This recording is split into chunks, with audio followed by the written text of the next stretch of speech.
ஞாயிற்றுக்கிழமை அன்னைக்கு காலையிலே கோவிலுக்கு போக போகிறோன்னு சனிக்கிழமையே பிளான் பண்ணியாச்சு.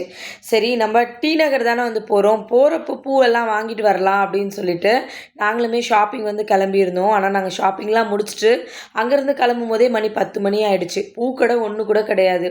வீட்டு பக்கத்தில் வர வர எந்த கடையுமே இல்லை, எல்லாமே க்ளோஸாக தான் இருந்துச்சு. எனக்கு எப்போவுமே கோயிலுக்கு போகிறோம் அப்படின்னா என்னோட கையால் பூக்கட்டி எடுத்துகிட்டு போகிறது ரொம்ப பிடிக்கும். அது என்னமோ எனக்கு ரொம்ப ஹாப்பியாக இருக்கும். என்னடா முருகா இப்படி சோதிக்கிறியே அப்படி தான் நினச்சிட்டே வந்தேன். கரெக்டாக மணி ஒரு 10:45 இருக்கும். நம்ம வீட்டு பக்கத்தில் ஒரு கடை இருந்துச்சு.